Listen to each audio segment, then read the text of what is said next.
From the library of the New York Stock Exchange at the corner of Wall and Broad Streets in New York City, you're inside the Ice House, our podcast from Intercontinental Exchange on markets, leadership, and vision in global business. The dream drivers that have made the NYSE an indispensable institution of global growth for over 225 years.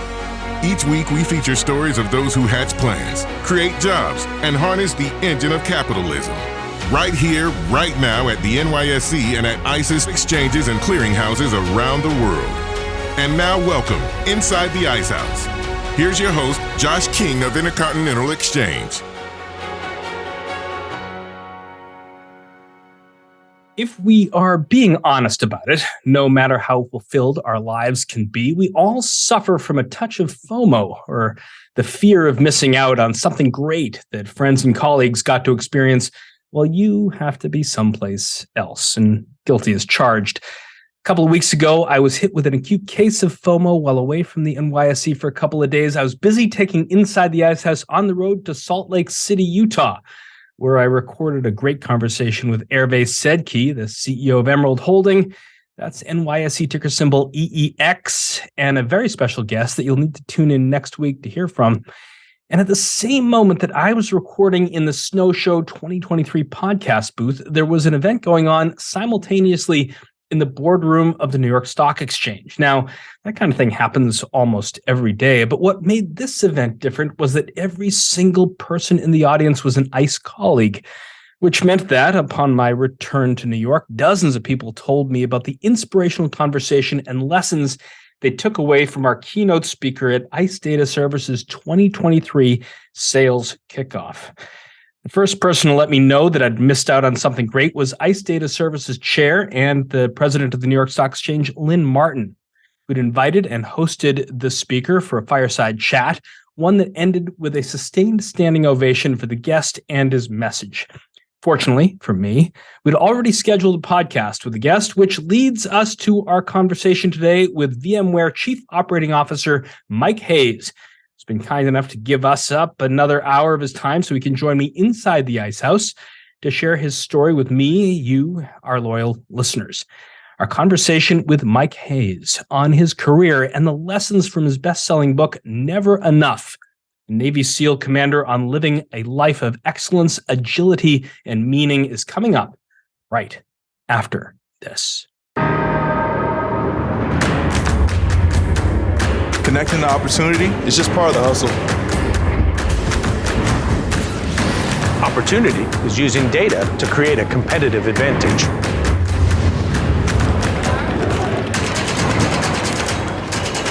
It's raising capital to help companies change the world.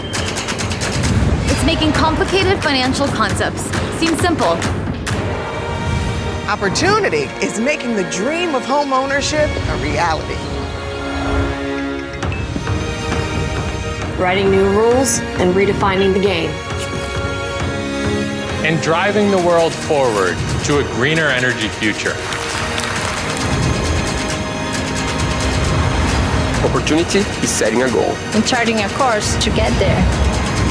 Sometimes the only thing standing between you and opportunity is someone who can make the connection. At ICE, we connect people to opportunity. Our guest today, Mike Hayes, is the COO of VMware. That's NYSE ticker symbol VMW, where he's responsible for worldwide business operations and acceleration of the company's software as a service transition. Prior to his current role, Mike was head of strategic operations for Cognizant Technologies and also served as the chief of staff to the CEO and COO at Bridgewater Associates. Mike spent 20 years in service to his country in the United States Navy and is now the author of the best-selling book, Never Enough, a Navy SEAL commander on living a life of excellence, agility, and meaning.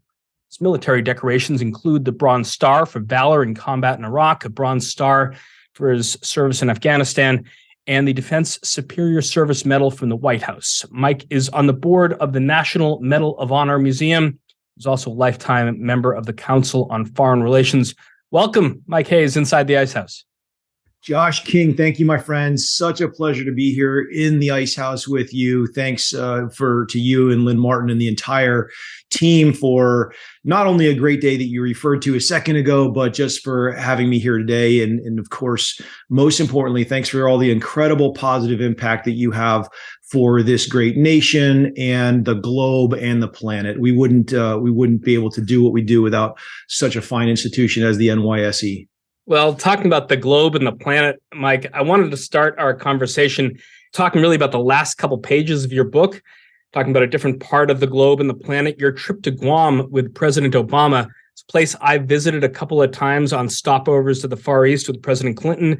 Given that the range of the VC-25A, the Boeing 747-200, known as Air Force One, when the president is aboard, lacks the range to make a nonstop trip between Joint Base Andrews and the runway in Tokyo or Beijing, at least if the aircraft isn't using its airborne refueling capability. But for you, Mike, stepping on the island was more of a homecoming than a refueling stop on the spot in Micronesia in the Western Pacific, where America's day begins. How did your father's Navy career and your parents shape your upbringing?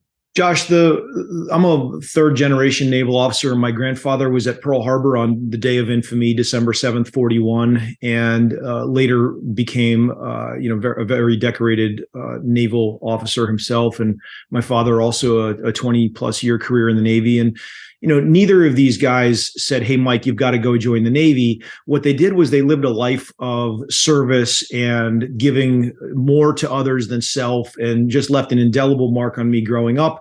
And so, I kind of say they tricked me into my own service because they just set the example and then moved out of the way. I want to zero in on your grandfather's example because I haven't checked Barack Obama's presidential travel records on this one, so I'm not sure if that same trip that you were on with him included a stop back in Hawaii and a visit to Pearl Harbor, which I do know that Obama visited at least once during his 2 terms, and certainly that's where he grew up and played hoop at Punahou High School. I read the book, he and a couple of friends were maybe nursing a hangover on December 7th, a little far from where the attack was and his ship was, and some of them said, more safe here. But he said no, he got in his Jeep and almost ran through the entrance to the harbor. He did. And, a lifetime of really put the nation before self and put others before self. And, at no time did my grandfather or father ever say, "Hey, go join the Navy and here's how you will contribute." All they did was set the example. But for me, just like all of us, I think we know what we get exposed to. And so as we grow up and we have different influences in our lives, we pick our own heroes and inspiration. And then I think there's an unquestionable subconscious, to in times even conscious imprint that makes on us. And the opportunity to serve in the SEAL teams and create a real impact for the nation was an opportunity that I couldn't pass up myself. And so as the oldest of 4, getting ready to go to college and receive an ROTC scholarship and maybe leave a little bit of ability for my parents to pay for school for the next 3 siblings, it was really a no-brainer for me. It wasn't a question of should I serve. It was just a matter of how. So 25% of you did ROTC. What did the other 3 siblings? Did they fall in the parents' footsteps as well? None of them served in uniform, but like I often get thanked for my service. I love to flip that around on people and say, well, thank you for your service. I don't think that the military has the corner market on serving. What we in the military is just one way that we can, as citizens of this great nation and planet, can serve each other.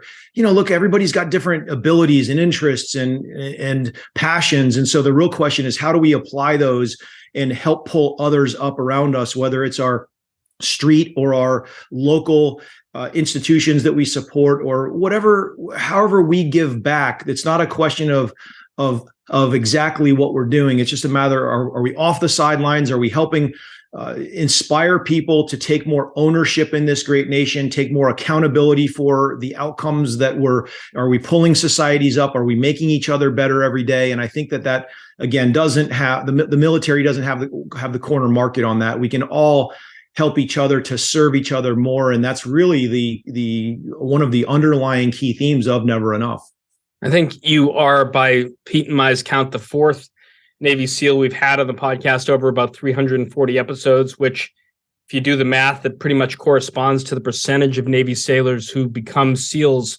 And despite only a couple thousand operators at any one time, I think it was like 3,500 on the teams at any one time, their successes and also their setbacks have been pretty well known. Were you aware of the teams and what they did before you ended up attending John Connors's memorial service while you were at Holy Cross?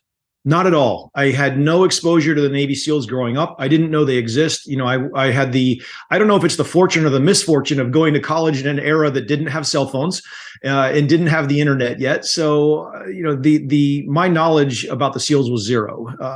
My first exposure, as you just referred to, was in the chapel, St. Joseph Chapel on the College of the Holy Cross, where I attended.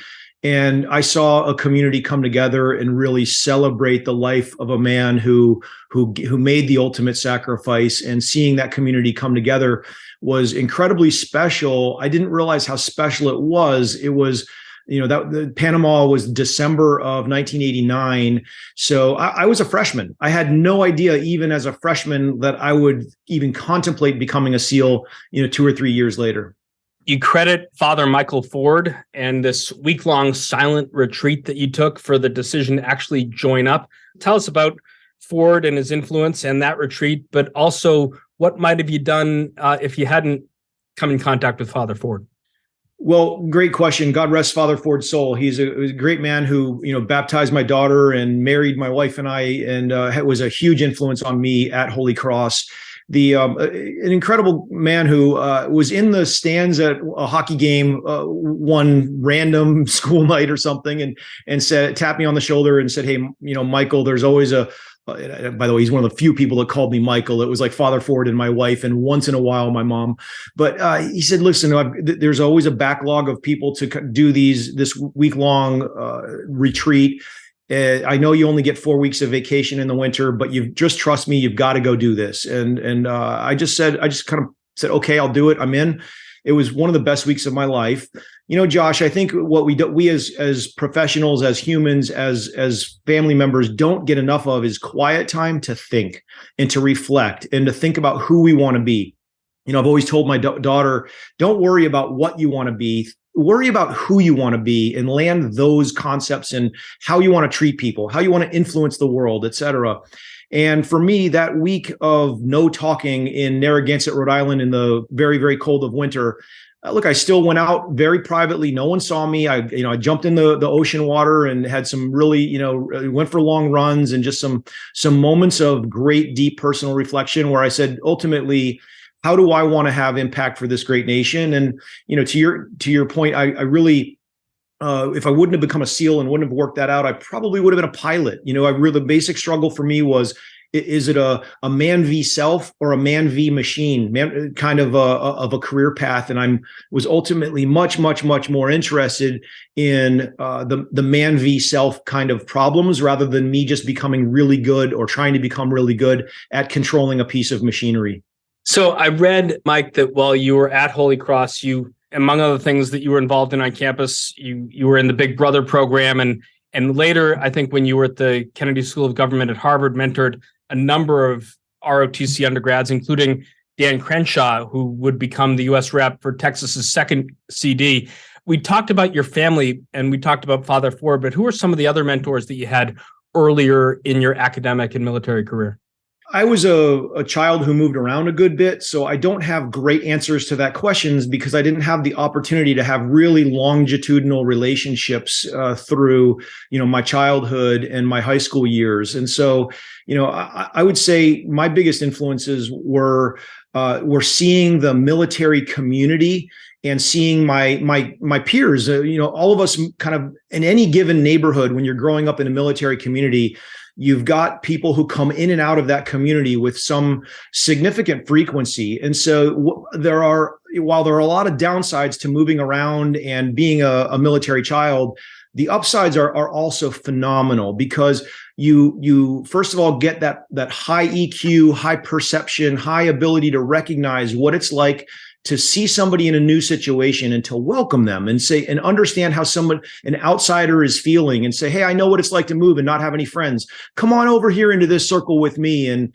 really to help settle people down. And then it's also on the backside of that, as you're the individual leaving those communities, it is hard to leave, but what you learn are the lessons that you do stay in touch, and you do develop more and more friends.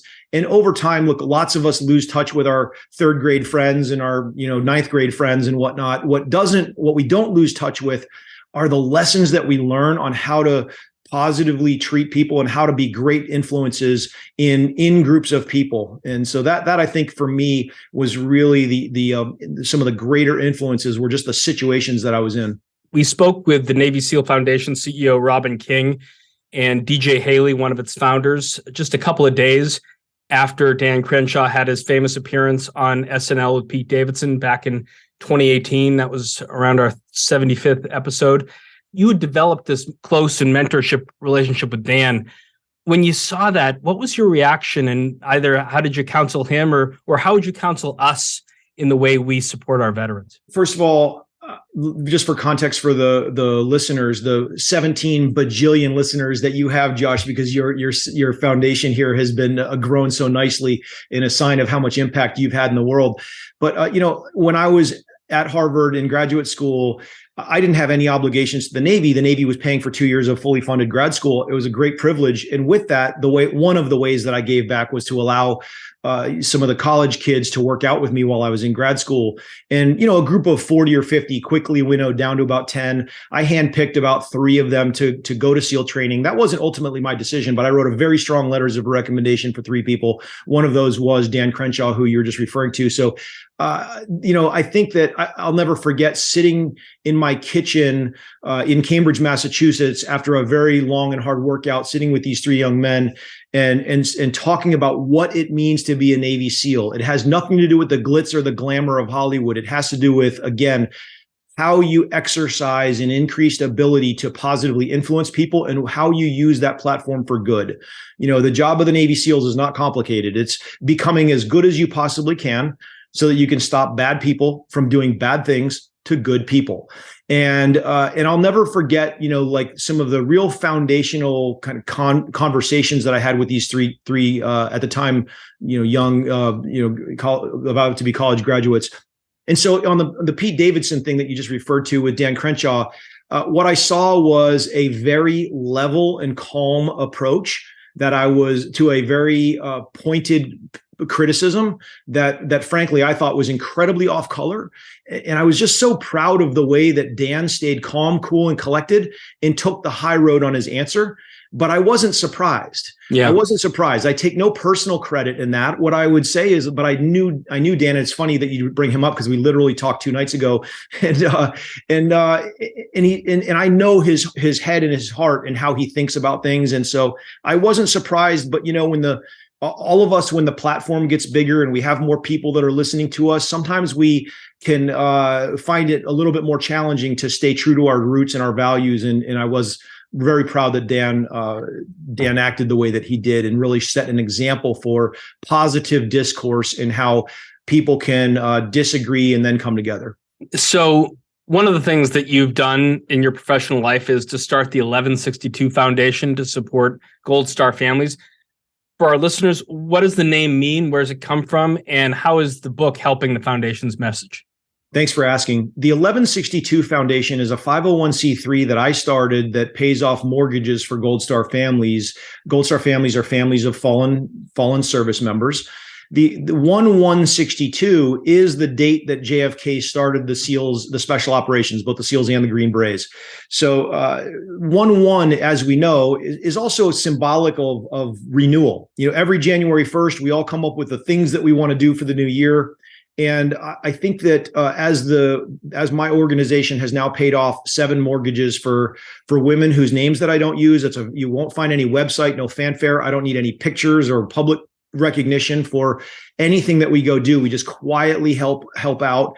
But as we've helped some of these incredibly inspirational women, what has been very rewarding for me personally is to see how they have just been able to get back on their feet and be renewed, and then not surprisingly also give back themselves, and go out and talk about what they've experienced, and then use their platforms to go positively influence other people. I think a larger segment of the nation has at least heard of, visiting various military hospitals and wounded warriors and whatnot. Almost every hometown at this point, unfortunately, has somebody who's been either lost or wounded in one of the wars. And what I would say is, to a person, these people who have both bear the visible and the invisible wounds of war, down deep, all they want to do is continue to have a really positive impact on this great nation. So that's what I would mostly emphasize that we're here to help them do. One of the tenets that you write about in Never Enough is that everyone has got to figure out how to push themselves into areas of their own discomfort. And I'm sure listeners are familiar with the physical discomfort that is associated with BUDS training and active military service, but you focus a lot on the discomfort of leading as a young officer. I mean, would imposter syndrome be a corporate analog? And what can rising leaders learn from your experiences in Coronado? When you're in incredibly freezing cold water and just physically, just jackhammering, meaning shivering so hard that you could be confused for a jackhammer. There are some really great lessons in life. I had the great privilege of having a swim buddy who I'm lifelong friends with, who left the SEALs after 12 or 13 years and became an astronaut, and later the chief astronaut of the nation, and now the CEO of the National Medal of Honor Museum, Chris Cassidy. But, Chris and I will never forget a really, really cold day, us being in the ocean and not sure when the instructors were going to let us out. And Chris just started laughing. And then all of a sudden, a whole class of students were in a miserable situation and started laughing. And the lesson I would draw from that is really the power of humor, or maintaining the big picture. If you never take yourself too seriously and you can laugh at yourself in really hard situations, that's a real gift. I think, a lot of us roll in and out of these really big positions with fancy titles, et cetera. It's so important not to let your head get big when you're in these big situations, because throughout the course of a 100-year lifetime, all of us will be up, all of us will be down. I think what the measure of a person really is how do you treat people when you're up, and how do you keep that positive mentality when you're down? Because we'll inevitably all be up and down through a course of a life. So I think that's really the SEAL teams summed up. There are really positive up days. There are really, really hard down days. Josh, I, like every SEAL of my era, have buried about 70 friends. Many of those I've been just as close, if not closer, with my actual blood brother. And so while the SEALs can sound very glitzy and glamoury, man alive, there's some really hard days, and the lessons that resonate the most are how to deal with adversity and how to pick yourself up when you have the hard days. Yeah. I mean, in the antithesis of the glitzy and glamoury aspect of life in special operations, you write early in the book that perfection isn't the goal of the Never Enough mindset, even for SEALs at the pinnacle of their powers. The pages have examples of missteps by SEALs, from spraying mustard on a street vendor to life-altering mistakes that lead to loss of life, and some of those friends that you've buried. How do you make sure that the drive to improve doesn't tip over into the overwhelming stress to achieve perfection? I'm so glad you brought this up. My mom hates the title, or hated, I should say, the title of my book. She's like, Michael, who is in the world wants to go pay for something that says that you're never enough? It's just so, it does bear a little bit of explanation. And I think that, I could have equally named the book Always Enough. And I will lay this down. That is the name of my next book, which isn't completely written yet. So the thing is, we have to live in two worlds at once. One world is that we celebrate who we are. We know that we've been given a lot. To those whom much has been given, much is expected. We all have there's so much to be grateful for.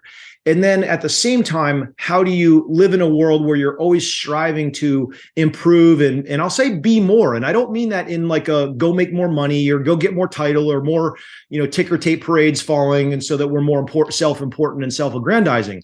The reason for Never Enough in that mindset is ultimately so that we can have more positive influence on those around us. The better shape that we get in, and I don't just say that physically, but the better mental, physical, and spiritual shape that we're in, the better suited we are to help people when they're in their down days. And so for me, I think it's really, really important to do what you basically were referring to, recognizing that we are enough while we strive to be never enough. You mentioned John Connors in Panama earlier, and in your career, you served during the Clinton administration in places that many in the American public may have been less aware about U.S. military action, like the Balkans, where I visited with President Clinton when he went to Tuzla in Bosnia. But there's also even less awareness about operations in places like Peru. How did those experiences shape how you would lead far larger units when you ultimately found yourself in Afghanistan? Training is a gift. And so, a lot of times we spend an unknown amount of our careers preparing for just a handful of days that we face. And so, I came into the SEALs in 1993. I'm 51 years old. So in 93, I'm through like 96 and 97. I'm in mostly South America, like 97 to like pre 9/11. I'm mostly in Bosnia, Kosovo, those places, and those were not the big shooting wars that Iraq and Afghanistan turned out to be.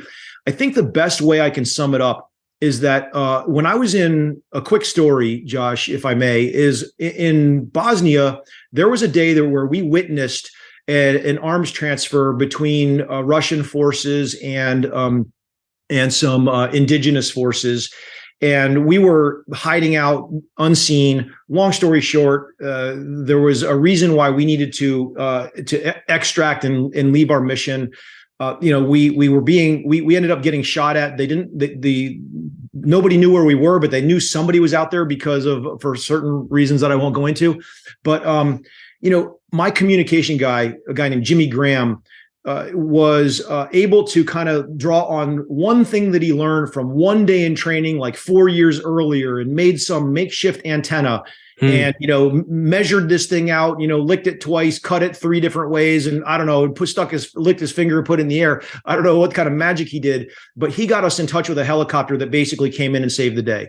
Now, the point isn't about the story itself. The point is, if Jimmy Graham doesn't learn that thing that he learned in like a 20-minute thing in a classroom 3 or 4 years earlier, none of the 6 of us may have survived that mission.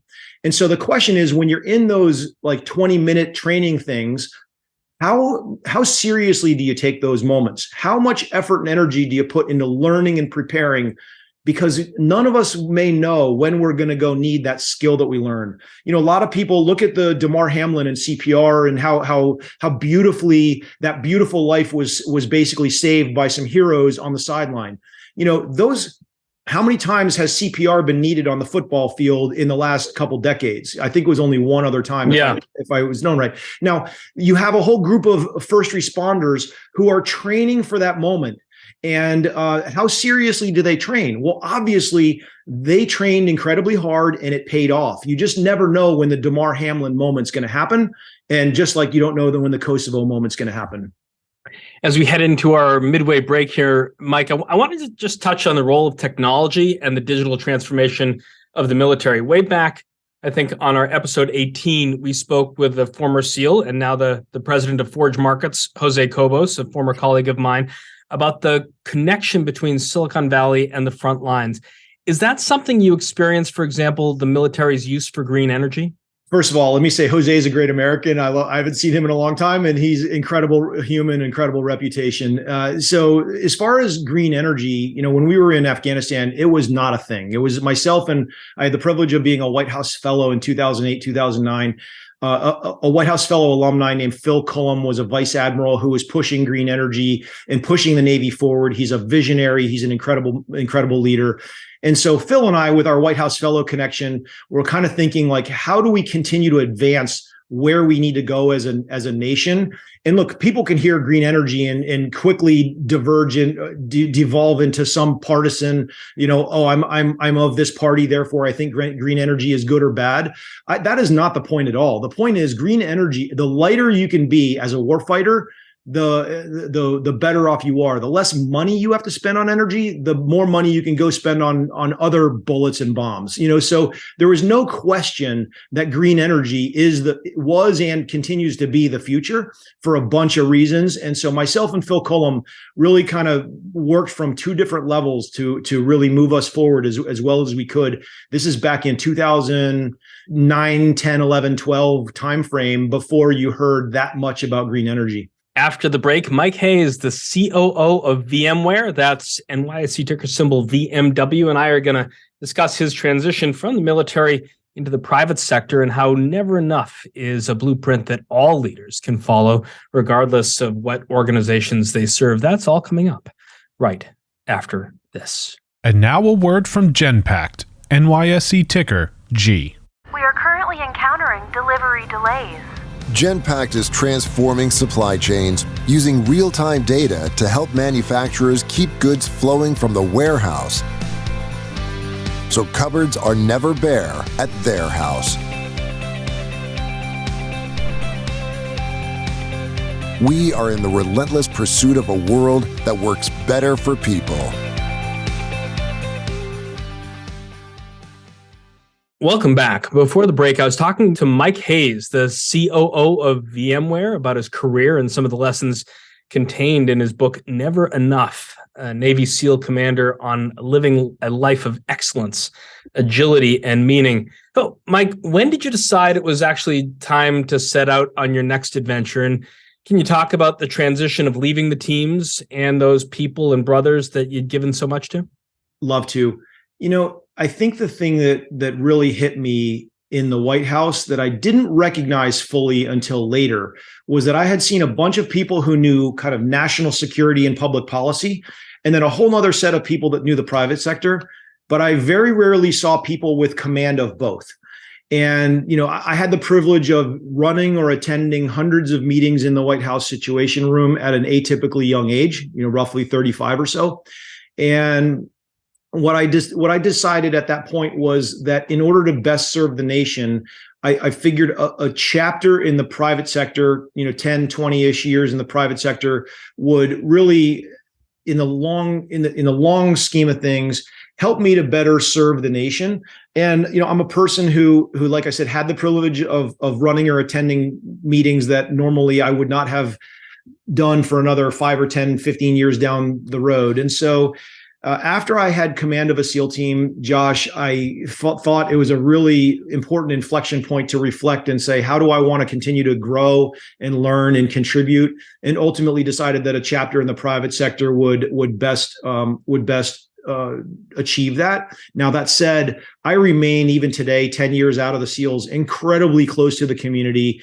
And it will always, the military will always be my people, and the national security policy decision makers, et cetera, is always my people as well. And so I know what gives me energy, and I do love contributing and giving back. I've been fortunate to have very unique situations and learned a ton. And I, like I said in the first half in the earlier segment, it's really just about life is about giving back and making others, pulling others in the nation up. On that sort of transitional period in your life, and I want to just stay a little bit in the White House because, during the Clinton administration, I worked with a lot of White House fellows, each impressive in their own way. You write about this situation known to many moviegoers about Captain Phillips, the Maersk, Alabama, and dealing with people like Tom Donilon, Dennis McDonough, and Mark Lippert. We had one former White House fellow, the current Secretary of the Navy, Carlos Del Toro, on this show just before the Army-Navy game. Can you talk about the process that you went through to become a fellow and the role that you took on, actually? Love to. The White House Fellowship is the nation's premier leadership program for the public sector. So I was lucky enough to do a public policy degree at Harvard's Kennedy School. A guy named Professor Porter was a White House Fellow alumni, talked about the program, and I was in a classroom with 100 people while he talked about it, and everybody was salivating and drooling about how cool that program sounded. And I just sat there and thought to myself, okay, I've got to go return to the SEALs and go do a 3-ish year cycle through Iraq back and forth and kind of to do a real tour in the SEAL teams again. But at that moment, I determined that I'm gonna be a White House fellow because I just thought it would be incredible growth. The thing about being a White House fellow is that you only really get selected if you actually have an incredible amount of humility and desire to do more for others than self, like I've talked about thematically through our whole conversation. So the process is pretty simple. 10 essays. They're the hardest kinds to write. They're the 150 or 200 word essays where you're trying to chop out a single word to hit the limit. And then after that winnows, several thousand plus applicants down to a group of about 100 regional finalists. And then around 8 to 10 cities around America, there are regional finals. And then 32 people get selected to go to national finals, where there are 3 days of interviews. Questions are tough. It's like, hey, what influence did your mother have on you? You're in the elevator with the president. What would you say to him? Ready, begin. What was the biggest ethical dilemma you faced where you failed? Trick questions like that. And just really, really fun conversations with all judges who have incredible name recognition, people that every single person, you and your listeners would know. And then out of the 32 national finalists, 14 fellows are selected. Sometimes it's a little more, sometimes a little less. But and then during the course of the year, you get placed at a department or an agency in the executive branch. And there are 3 pillars of the White House Fellowship. One pillar is your real job that you get whatever department or agency you're in. The second pillar is an education program where the 14 White House Fellows get an hour with the president, the vice president, Supreme Court justices, CEOs, senators, just like, and it's all off the record conversations. And then the third pillar, and what I would actually say is the most exciting, is that you get to spend a year with 13 people who are incredibly accomplished and incredibly diverse. And you get to learn from people who don't think like you, and it makes you better. So over the course of that year, whatever humility you thought you had at the beginning of the year, you've got a lot more at the end of the year, but you've also got a lot more tools in your toolbox on how to best contribute to, your own view on what the nation needs. In your book, Mike, Never Enough, you write about bridging the politics of the room to get things done. Is leadership and the ability to rally a group around solving a problem something that Washington is lacking, you found, and how can it be taught? It's actually, I think you're raising the answer to what the biggest strategic problem for America is right now. A lot of people answer that question with, China, Iran, North Korea, et cetera, et cetera. The biggest problem right now is our inability to agree disagreeably and make enough progress forward. There's so much, our nation's forefathers intentionally built a system with friction in the system. But right now, the friction, that coefficient has gotten way too high to where it has slowed down productivity. GDP, gross domestic product, is just labor times productivity equals the total economic output of a nation or of the globe. Our productivity factor coming from government right now is way, way, way too low, and candidly embarrassing relative to the talents that we have in this great nation. And so I think that the ability to fight for what you believe in, but then when that fight is lost, how do you set that aside and go, argue and fight for a different cause? To say it more simply, our forefathers built this nation so we kind of bump our way down the road, but we never really depart from the highway. But in the last handful of years here, we've had way too many challenges to our nation's democracy. But I would say, Josh, almost all of them unnecessarily self-induced. Yeah, and those guardrails have got a lot of work out as the treads on those tires have sent us careening back and forth, Mike. Business leaders, they tend to often borrow a lot of military jargon to describe the activities they're involved in, maybe more than they should. But it was time to actually walk through the door of Ray Dalio's Bridgewater Associates. How did you begin to apply your military background to that business proposition? Well, the first thing was recognizing that I went from a world of being in charge of what missions people went on, having my own jets and ground vehicles and thousands of people, and to a world where I had no direct reports and I had to go, procure my own pencils. And so, that I think the most important thing is again, it's a lesson in humility and how much gas do you have in the gas tank to go work and to go learn and to lean into things that you don't know. I had no idea about the world of finance and hedge funds or candidly private sector management. What I had was just good foundational leadership experience and principles on how you treat people and how you become an ever improving world-class organization. And so I was fortunate where I went to an organization that very much values different experiences. I think the nation's best enterprises are ones that can bring in people who are a little bit different, but make bets on people who are a little bit different, and then celebrate the differences in the different viewpoints and the diversity. And Bridgewater unquestionably did that. And I think a culture of kind of iron sharpens iron was one that attracted me in the SEALs. And I don't think Bridgewater was very different. And so I really greatly valued that. I landed at Bridgewater, a very close dear friend, Dave McCormick, who was just finished as the CEO maybe about a year ago now, had a run for Senate in Pennsylvania. And I certainly hope to see him run again. Dave's an incredible American, and we've had lots of conversations over the years of, again, how do you help people, and how do you ultimately create organizations that can metabolize veterans in particular, but people of all different walks of life. Just sidebar, any thoughts about why Dave couldn't beat Dr. Oz in the primary? I mean, he probably could have, walked away with the general election. Well, I think it's a great question, and if there was a really crisp answer, I think it would. We really recognize that the root cause is that we don't get educated. 330 million Americans don't get educated enough deeply in who people are and what they stand for. We vote on very superficial information. And so, the life sometimes doesn't work out with the right things in the short term, but it always does in the long run.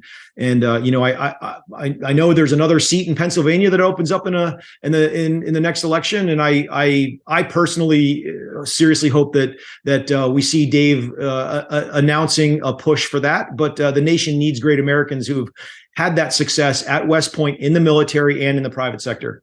So the folks that are in Bridgewater shop, they're under a lot of stress to deliver good returns for the investors and for Ray, and it has to be a place where, people are sort of wondering if they have what it takes. And you write about functioning in some ways as a stress sponge to help others. But how do you also find the right altitude for yourself? I don't think I have any sort of secret sauce there. I think the most important thing is to ask yourself how much you value working in a meritocracy and how much you're willing to bet on yourself. There are some organizations where people can hide, and there are some organizations where you can't. And so, it's that point you brought up earlier around comfort with discomfort. The only reason we really don't like being that we don't like getting uncomfortable in professional and personal situations is ultimately because, in my view, Josh, we're a little bit unnecessarily concerned on what our friends or our colleagues will think of us. I like to say, you read this in the book, but you've got success and you've got failure, but you have to determine if something's failure, you have to go one more node down that tree and say, did you learn or not learn? And it's only failure if you fail and didn't learn. If you failed and learned, you just succeeded, especially if you just didn't learn as an individual, but you help your organization learn whatever lessons you've learned and bring that to the whole enterprise. And that's what we value in the SEAL teams. And so after these operations, we help people learn lessons. I like to say we teach people how to think, not what to think, because you're never going to be in the exact same situation twice. And so for me, I think bringing that kind of rigor and discipline to a place like Bridgewater was also very much valued. But it does take work when somebody says, hey, Mike, I don't know that you're doing that the best way. Do you want to hear that answer and hear what somebody has to say, or do you not want to hear it? If you don't want to hear it, you're not going to improve. You might feel better, but that's not going to be what makes you better in the long run. And that's how I grew up in the SEAL teams, was always hearing the feedback of there's probably a better way to do this operation. Ultimately, as a SEAL commander, I just had one job, and it wasn't different than Ray Dalio's job. It's how do you define an outcome you're trying to achieve for an organization? How do you come up with a bunch of different strategies to achieve it, but then risk adjust those strategies so you can take the minimal amount of risk or the desired amount of risk to achieve said outcome? And that's really just a decision-making framework and process that applies in both the SEALs and in business. And you talk about success and failure, Mike. You talk about having comfort with discomfort. I'm curious, you also write about the importance for leaders to share the credit and also share the blame. And, typically leadership training encourages just sort of the munificent effort of sharing credit.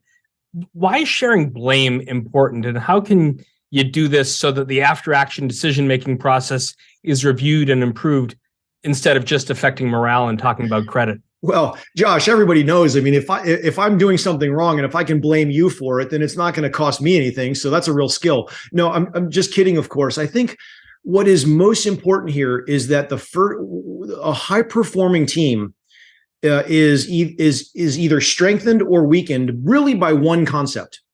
It's whether the credit or the blame will be proportionately shared or disproportionately shared. So I grew up in a SEAL team environment where you absolutely win or lose as one unit.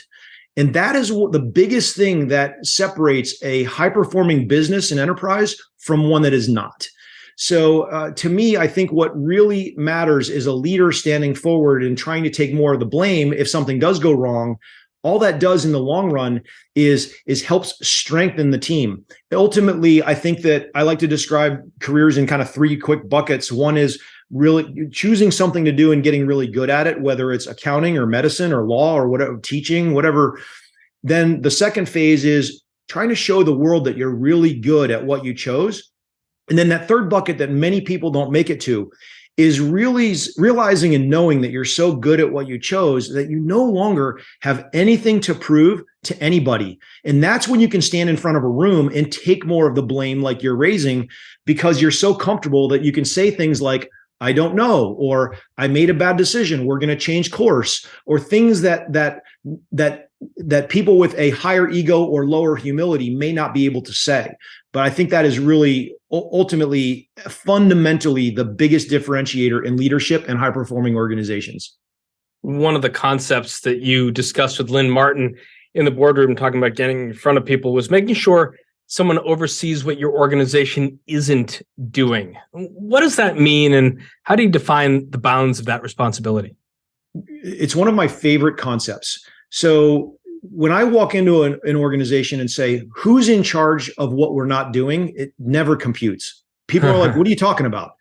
Well, what I would say from my years in the SEALs mostly here is that I recognize that all of the opportunity and almost all of the opportunity and almost all of the risk reside in that unknown quadrant. So you can go design an organization where everybody has a job. Think about the positive space and the negative space. The positive space is everything that you have tangibly in front of you, or your email inbox, your stat, all the work that you've got to do. We get so pulled into that positive space that we very rarely can disengage and think about the what are we missing, or think about that negative space. The best organizations by design have the ability to get into that negative space. And ultimately, that makes an organization stronger. When I was the commander of a SEAL team, I used to joke around and say I designed the organization so that I don't have a job. I would walk into our operations center and I could just sit and observe everybody doing their job and think about that risk that isn't going to hit us. And I think I told that day a story, which we probably don't have time for here, but a story about an event that happened where, because I wasn't so sucked into the positive space, I was able to step back and think about things that we were missing, and ultimately ask questions that no doubt, and I don't say this lightly, but they saved American lives. And I'm not patting myself on the back. Any SEAL commander, any SEAL leader, I should say, would really, it would be smart enough to design an organization this way. It just doesn't happen in the private sector as much as it should. As we wrap up our conversation here, Mike, you joined VMware in 2020 with a mission to oversee operations, particularly digital innovations. As we're now in 2023, how are you making sure that the team stays focused on innovating despite what must be sort of an uncertain environment with the impending acquisition by Broadcom? Yeah, great question. First and foremost, it's focusing on the foundation. And so we're going through two business transformations. One very external, which is moving from selling, perpetual licenses over to, software as a service. And that's incredibly important because, we as a business only want to be creating value for our customers. We don't want to sell things that sit on a shelf and don't get used. We don't want anybody to buy something that isn't valuable for them. And so that as the world pivots to this model where you're using what you pay for, then ultimately we create more help and more value for our customers. Now that's the external transformation. Internal, in order to be able to do that, I've overseen the complete rebuild of our data foundation, an ERP upgrade, moving everything onto kind of one call it, system and backbone of our commerce and our infrastructure. And then on top of that, at the application layer, a new custom kind of internal application on which we do all of our commerce. And that transformation really is just creating the foundation for one concept, which is business agility. We can't see around the corner what markets are going to do next. And so how do we have the ability to react to markets? And that's not unlike what I learned in the SEAL teams is you never know what fight or what offense or defense you're going to have to play tomorrow. So just prepare for the plan to change. And if you can do that as the SEALs or as VMware, you will win over the long run. And so while we're excited about moving forward and integrating and strengthening the partnership and growing VMware with Broadcom, at the same time, we have to run the business as a standalone single entity that has a fiduciary responsibility to our shareholders. And until the day that we merge, we're running full speed ahead as an independent business. And all of those concepts, whether we're integrated or not, are all the same as you rightly raised throughout this conversation between the SEALs and the private sector. Just tons of similarities. Talking about the similarities and this long resume that you've got, Mike, between the SEALs and the private sector, it's so unusual going from the United States Navy to the White House to a hedge fund and now technology SaaS firms.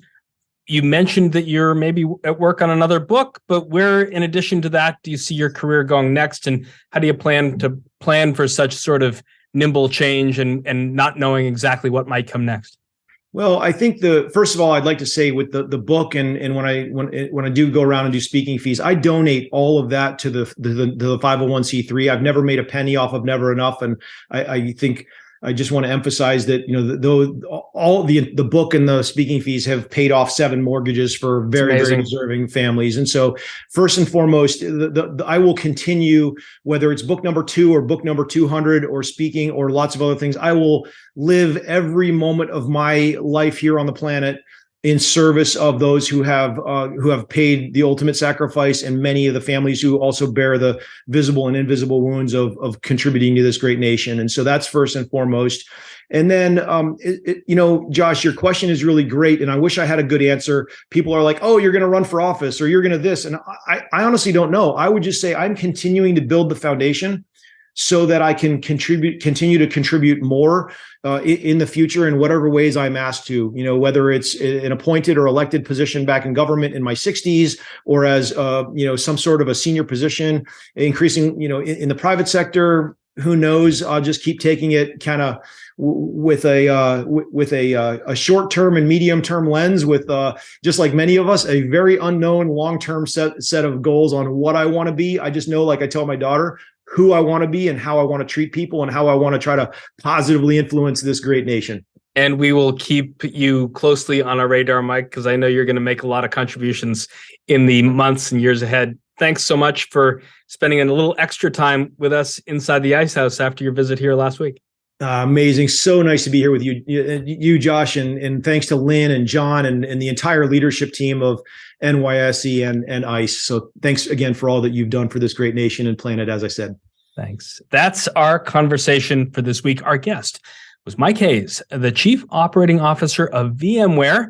That's NYSE ticker symbol VMW. If you like what you heard, please rate us on iTunes so other folks know where to find us. And if you've got a comment or a question you'd like one of our experts to tackle on a future show, or hear from people like Mike Hayes, email us at icehouse@ice.com or tweet at us at IceHousePodcast.